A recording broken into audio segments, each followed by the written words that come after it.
દાહોદ જિલ્લા RTO traffic વિભાગ, Jhalod police, ST depot વિભાગના સંયુક્ત ઉપક્રમે ટ્રાફિક વાહન ચેકિંગ સાથે ટ્રાફિક ડ્રાઈવ યોજાઈ. જાલોદ નગરમાં આજરોજ તારીખ 21/11/2024 ગુરુવારના રોજ દાહોદ જિલ્લા એસપી રાજદીપસિંહ ઝાલાના આદેશથી જાલોદ નગરમાં સ્પેશિયલ વાહન ચેકિંગ તેમજ ટ્રાફિક નિયમન ડ્રાઈવ બસ સ્ટેશનની અંદર તેમજ સરદાર ચોકથી ઠૂંઠી કકાસિયા ચોકડી સુધી યોજવામાં આવી હતી. આ ટ્રાફિક વાહન ચેકિંગ દરમિયાન જ્યાં ટ્રાફિકને નડતર હોય તેવા પાર્ક કરેલ વાહનોને સ્થળ પર દંડ ફટકારવામાં આવેલ હતો.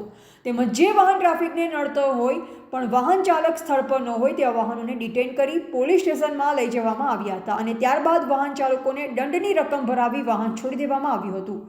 પોલીસ દ્વારા વાહન પાર્કિંગ સાથે માર્ગ પર જ્યાં ત્યાં ટ્રાફિક કરતા દુકાનદારોને પણ વોર્નિંગ આપી તેમજ વધુ નડતર હોય તેવા દુકાનદારોને પોલીસ સ્ટેશનમાં લઈ જઈ કાયદેસરની કાર્યવાહી કરી છોડી દેવામાં આવેલ હતા.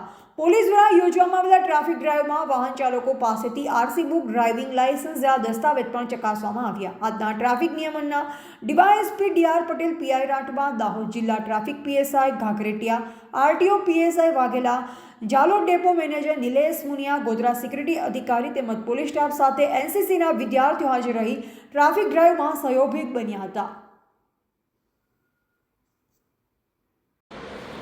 આજરોજ જાલોદ પોલીસ સ્ટેશન ખાતે જિલ્લાની જુદી જુદી ટ્રાફિકની એજન્સી, આરટીઓ અને એસટી વિભાગના અધિકારીઓ કર્મચારીઓ સાથે રાખી અને Jhalod bus stand, Jhalod police station વિસ્તારના વિવિધ વિસ્તારોમાં ટ્રાફિક અંગેની એક ડ્રાઈવનું આયોજન કરવામાં આવેલું હતું.